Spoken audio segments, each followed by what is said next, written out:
The game never stops, and neither do we. Welcome to the Morning Espresso on the SDH Network, brought to you by Oglethorpe University, Atlanta's premier undergraduate learning experience and soccer powerhouse. I'm Jason Longshore, and it truly felt like the game never stopped for me this past weekend.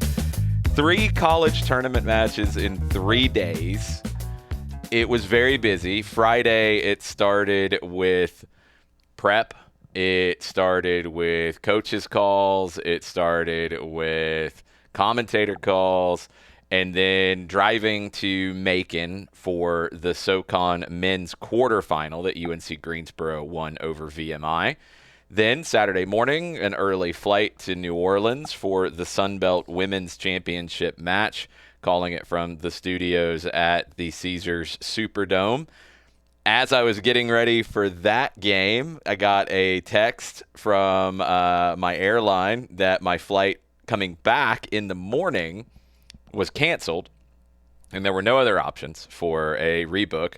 So did the game, rented a car, slept for a little bit, started driving Sunday morning to get back to Macon from New Orleans for the SoCon men's semifinal that UNC Greensboro defeated Mercer in last night 2-0. Got to Macon with about 90 minutes to spare before the match. Then did the match, then drove the car back to the Atlanta airport, dropped it off, got my car, got home at about 1 in the morning, I think. The game never stops. It just sometimes I wish that it would. We're always around the corner from everywhere, as we say on the SDH Network, but sometimes it feels like the everywhere comes around and smacks us upside the head.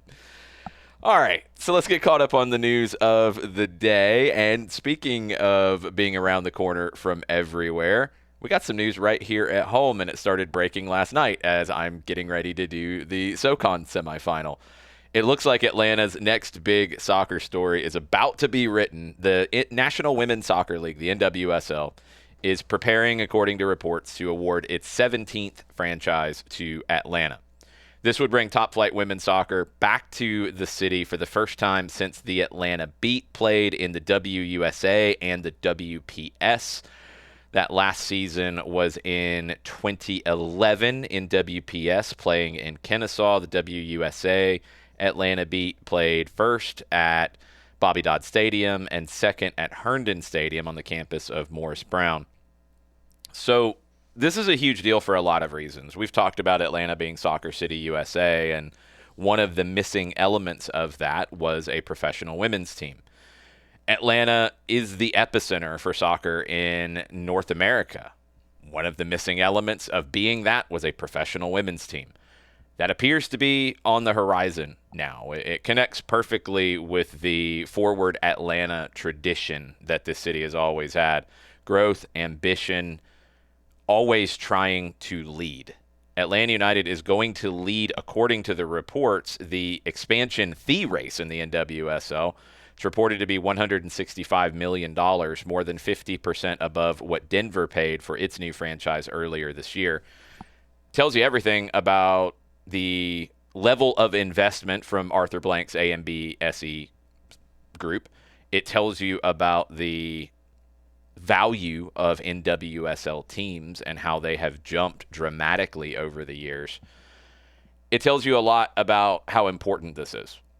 So obviously the ownership group would be Arthur Blank's A&B SE, same group that operates the Falcons and Atlanta United. No stadium decision yet. No name, brand, any of that yet that is out there being reported. We expect to have more very soon on all of this. It just adds another chapter to Atlanta and soccer. You know, this is huge momentum with U.S. Soccer. Headquarters, National Training Center opening early in 2026. The World Cup coming. Atlanta United with its buzz right now. Tata Martino back speaking to the media on Thursday. So many different things. It's always been, and I've said this to people over the years, it's always been a win, not if, for Atlanta and NWSL. The crowds, the infrastructure, the soccer culture, all of that's already here.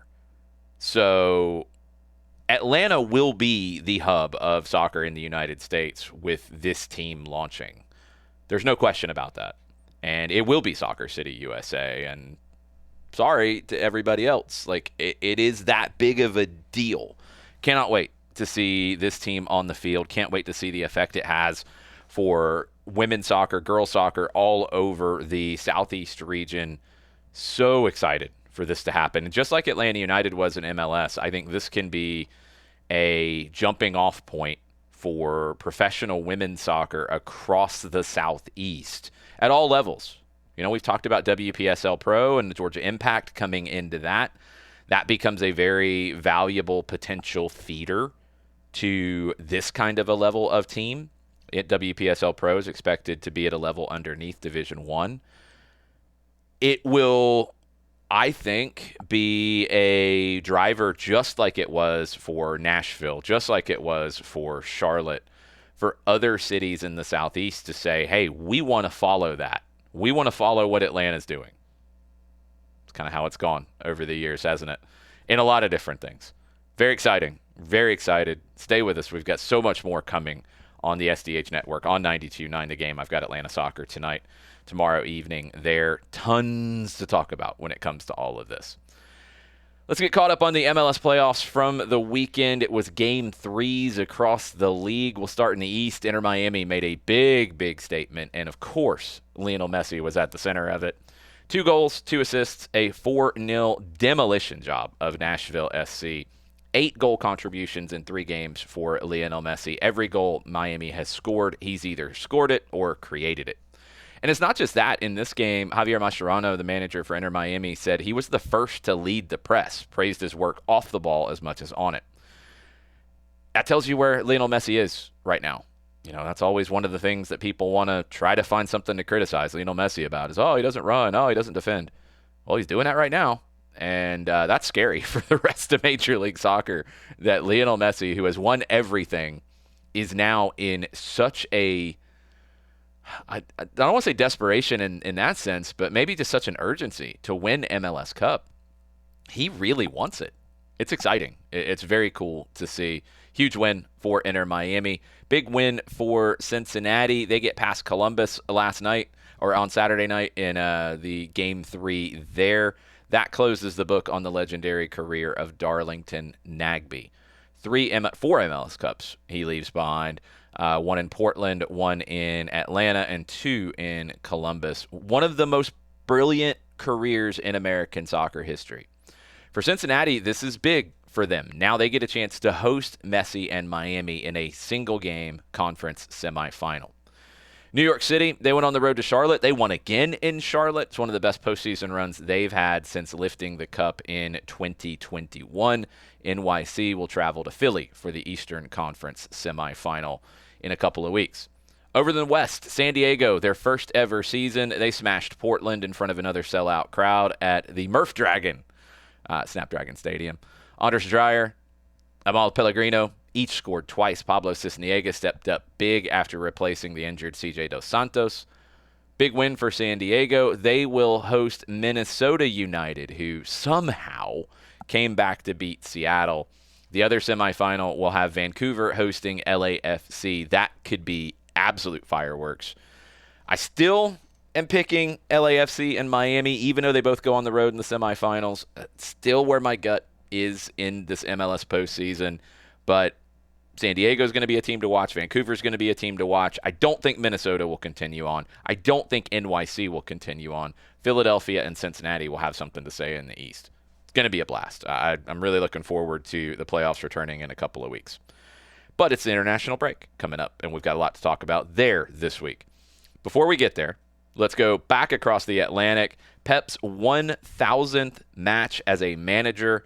Milestone weekend for him, and his team celebrated him in a big way. 3-0 win over Liverpool for Manchester City.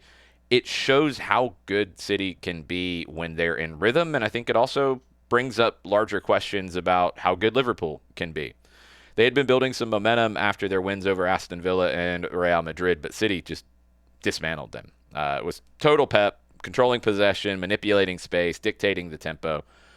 It was Liverpool's heaviest defeat under Arne Slot, First time they'd failed to score in the league in more than a year.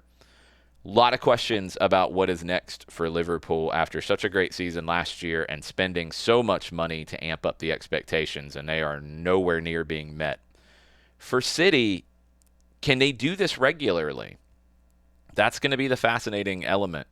Can this be what Manchester City is in 2025, 2026, or is it going to be inconsistent that they hit these kinds of highs? We're going to find out. It's going to be a fun ride, but so much credit to Pep Guardiola for what he has done in his career. 1,000 games as a manager. He has redefined what modern football looks like. The Barcelona style, the Bayern style, the Manchester City style. They're all different, but they're all the same in a lot of ways. Pep is Pep. He has evolved over the years, and I think others who try to learn from him have evolved as well. He's a visionary. It's very cool to have that in our current timeline of what he's doing and what he's still doing. He's not done by any stretch. Manchester City's not done by any stretch. Liverpool, in terms of title chances this year, maybe done? Maybe? It's early to say that, but maybe. Let's bounce around the world in the refill NWSL playoffs. Gotham FC with a huge shock. Kansas City Current was by far the best team in NWSL this season. They are banged up. Gotham, the 8 seed, beat the 1, 2-1 in overtime. Biggest upset in league history. Jaden Shaw scored 1, assisted the other. She signed an extension with her club and afterwards declared after the match, "Underdog my ass." I love that from Jaden Shaw. I love how young players in the NWSL are playing with such swagger right now. I love to see it. It's so cool to see. Huge midseason acquisition for Gotham to get Jaden Shaw. She scored in the 68th minute. She assisted on the winner in the first minute of stoppage time. Amazing performance. Vlatko Andonovski, head coach of the KC Current, said, "As much as we're disappointed in the final result today, we're not going to allow that to define our season. I think our players, even today, can walk with their heads up." They had never lost to Gotham before. 6-0-5 in all competitions before this one. The crazy thing, too, is Gotham didn't win in their last 4 matches in the regular season, so they kind of snuck into the playoffs a little bit, but don't tell Jaden Shaw that because she will light you up if you do. La Liga, Robert Lewandowski, hat-trick, Barcelona 4-2 win over Celta Vigo. That closes the gap on Real Madrid, who were held scoreless by Rayo Vallecano. Bundesliga, Luis Díaz, if you have not seen this goal for Bayern Munich, the XG on it was .03 because of where it was from. I mean, he has no angle. He's on the end line. There's no way he should even be thinking to shoot there, but he's a magician, and the goal was brilliant. Now, the match for Bayern, I think, is overshadowed a little bit by the goal. It finished 2-2. That ends Bayern's 16-game winning streak. It's their first points dropped this season, but they are still unbeaten now in 17 in all competitions in this current season. Last loss was to PSG in the Club World Cup quarterfinals at Mercedes-Benz Stadium. Serie A, Roma and Inter are level atop the table with wins over Udinese and Lazio. Napoli, it's not looking good right now, and there's talk about Antonio Conte meeting with Napoli ownership. That's never a good sign. 3 straight matches without a goal for Napoli. Argentina, the Super Classico, Boca Juniors 2-0 win over River. Boca moves to the top of their group. They book a spot in the Copa Libertadores for next year. River still scrambling and struggling and trying to get things right. They did sign Marcelo Gallardo to an extension after the new president was elected last week. I'm a little worried about Gallardo's long-term at River after this kind of a result. I think he'll be allowed to call time on it. I don't think he'll be fired, especially after signing an extension. We had this conversation about Wolves and Vitor Pereira. But this is not good for River and where things stand. Let's go to Brazil. Flamengo, their title hopes are alive after a 3-2 win over Santos, but the story there is Santos is now flirting with relegation. Neymar was subbed out. He was not happy about it. He pulled a Vinicius Jr. If Santos get relegated, Neymar's not going to re-sign with them. He might not anyway. it's one to watch for sure on multiple fronts in Brazil. Some other big matches from the weekend. One, Knoxville SC. They will face Spokane Velocity for the USL League One crown, the third division here in the United States. North of the border, Atletico Ottawa. They lifted their first Canadian Premier League title. It was won in extra time. There was a wild bicycle kick in the snow. The title was celebrated in a snowbank. I mean, welcome to Canada. Welcome to the Canadian Premier League. Atletico Ottawa with their first title. We head to the international break. Rosters are already shifting a little bit. Mark Gahey, Nick Pope, both out injured for England. Enzo Fernandez has withdrawn from Argentina's camp with a knee issue. Japan loses their goalkeeper, Zion Suzuki, to a fractured wrist. There will be more. There's also a ton of big games in terms of European qualifying. You've got the Asian playoff to get into the Interconfederation playoff in March of next year. You've got the African playoff to get there as well. CONCACAF coming down to the wire in so many different spots for their qualifying process. We will get you previewed for all of that over the next couple of days. We'll tell you what games matter, what the big games are each day, what the storylines to watch for as we get ready for the World Cup draw coming up in less than a month. Your final teams getting booked for a spot in the World Cup, that will be decided at the end of the day, not this Tuesday, but next Tuesday, the 18th. Then it will be down to the playoffs in March of next year. We'll get you ready for all of that this week. So stay tuned. Also, stay tuned to another story that's happening right here in Atlanta with the NWSL expansion announcement conversation. There will be more to come. We'll have all of it on SDH on 92.9 The Game. It just feels like the next phase right now of a soccer city in Atlanta that keeps finding new ways to move forward. That's your morning espresso. Stay tuned for all the latest. Make sure you're following Soccer Down Here on all your social media platforms. We have tons of things coming up all week. SDH AM all week long at 9:05. Tata Martino speaking to the media on Thursday. We've got your World Cup qualifying previews. All the things here on the SDH network. We're always around the corner from everywhere. And yeah, the game never stops, and neither do we.